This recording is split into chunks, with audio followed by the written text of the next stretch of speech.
G'day, this is Captainoob, and this is the Ardent Blade. My good friend Ardent, or Magic Splash Flare, has bought this little 3D object, put this mod together. It's got some custom animations and a whole lot of damage. 1200 damage off the bat, which seems a little bit high, you know, but you can boost that even more if you feel like it, to 200% plus damage for 3600 damage.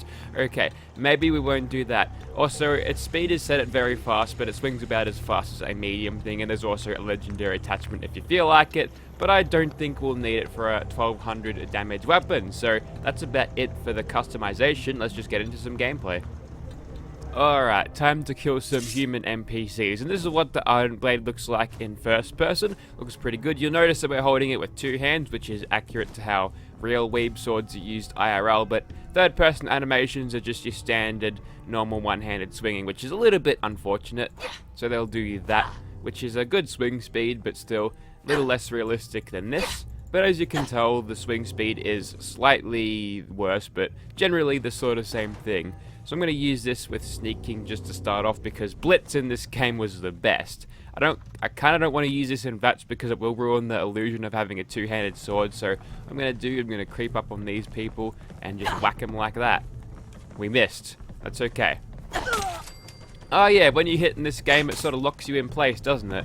You can't move and hit at the same time in this game. Like it really matters. See, I've got pneumatic armor on my leather chest piece right now. You can't see it, but it's there. So I'm not going to get staggered by any of this stuff anymore, which is going to be hugely beneficial to me. But yep, basically how this is going to go is I'm going to one-shot everything. So let's go ahead and do that in VATS. See this thing in third person, I suppose? There's a frag mine there. And another one. I don't remember leaving those there last time. And look at those AP that I use out of this. I use fuck all AP, so if you use this thing with a stealth platform, and just doing the game down here. Yeah, if you use this thing as a stealth platform with VATS and Blitz, you're going to be a very, very unstoppable force. Let's get a power attack on you. Oh, you blocked it. How's the range of this weapon, by the way? Well, it helps when they're not blocking. One thing that you can do to make them not block is just to hit them in VATS, which I'm going to do there. Sometimes it's annoying when they do block you like that, because the only way then you can kill them is with using VATS. It's not really a problem for me because I've got a full AP bar from not using this thing in VATS all too often, but it's just an annoying little thing. At least in this game, when enemies block your attacks, you do actually know about it. And there's Captain Bridget. We'll go ahead and hit her twice, and then clean up the rest of these dudes. There we go. It's weird using that in a completely slow motion style. It's so strange coming back from Fallout 76 to this sometimes. We'll go for criticals here. Why the hell not? We'll just use them all up. Plenty of killing. Immensely overpowered. I didn't even hit that person with a sword. I just broke their neck, which is kind of cool. And the animation for the breaking the neck thing did work. Oh, you've got a big old pasta rifle. Now you're dead. You also had 2 legendary weapons on you. You're hoarding. That's not good. Lucky you don't have any stash limits in this game, otherwise we won't be able to carry any of that loot out of here. So we'll continue. A little bit overpowered this thing is, obviously.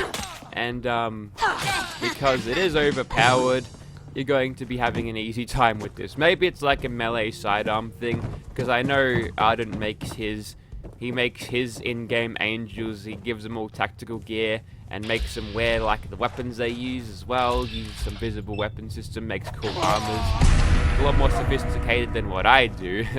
But anyways, this is a good sidearm for any person there. I've also got a mod that makes the traces more noticeable too, so yeah, that's why you saw a bunch of traces coming out of that auto assault rifle there. Go ahead and whack this turret and the one behind it with a little bit of Big Leagues 4.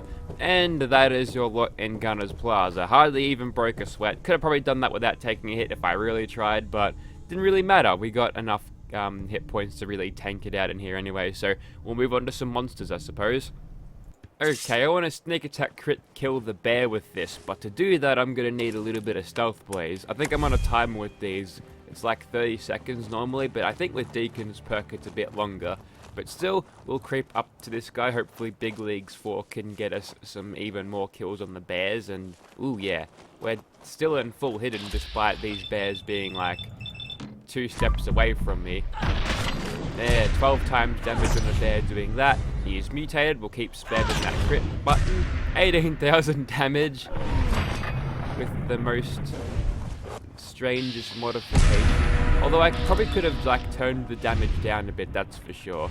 So yeah, it's really a user experience of this mod to how they'd like an overpowered sword to be. If you'd like to tone it down a bit, there's always an option to do that. But if you want to keep it as vanilla as it is right now, just with 1 time damage, then that's totally fine. Ooh, weird lighting effects on the invisible sword. Yeah, well that was satisfying to kill Todd Bear in like 3 or 4 hits there. I don't think I've ever killed him as fast before with a melee weapon. That's probably due to the ability of Stealth Boys, because they're pretty good. They make you turn invisible and the baddies can't see you. Alright, we'll move on to another thing.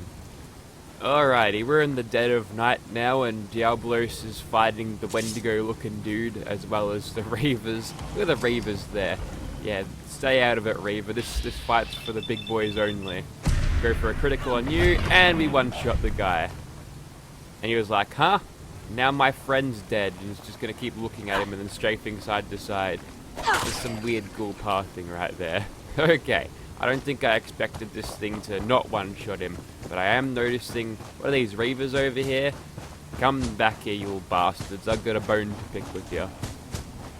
Hang on, they're getting killed by a blood bug. Oh, they probably chase this blood bug around. Well, you've got to die too.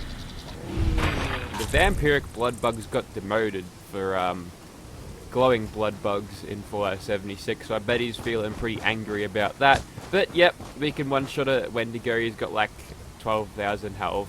It's raining. I've got a rain mod on right now. It's super loud. I had to turn it down, but hopefully it's not too loud post-recording. So yep, we'll move on to another monster, and I think we'll call it a video. You know what, I haven't given old mate SentryBot a visit in some time, and I've like haven't visited him in so long that I forgot what he's actually called. He's got that special Deathclaw helmet though, I remember that about him. Come on, what's his name? Ahab, that's it. I'm not even sure what that's a reference to. Also, he's got a massive fucking boner that goes on the ground. Why does he have a super mutant stick? That makes no sense. But it's placed in the way that it's phallically shaped, and I don't like it. So we're just gonna crit him and kill him as fast as possible. He usually has like ammo or something on him, but I think he wastes it all on the robots that live over here, so he never shoots me with anything. He's only like constrained to melee attacks, but fuck. Anyways, so that was the Ardent Blade. It's actually a really well crafted 3D object there. I do like it despite it being a fucking weeb sword, so that's pretty cool. Animations are pretty solid. I think I've seen these before. Forgive me if I'm wrong, but I think I've seen these before on that other katana mod that I showed off before. It is a little disappointing how they're not available to use in third person mod though. There's one that I did use that had, I'm pretty sure it had the two-handed katanas and using in third person as well. So yep, if you'd like to see this thing in your game, check out the link in the description. It shall be down there. I added this in the game with console commands, so if you're on PC you can do the same. If this thing is on console, there's probably something on the mod page to actually help you to buy it. But yep, that's about enough for the Ardent Blade. I did enjoy using this weapon. I highly recommend it for if you're a melee weed build. Thank you for watching.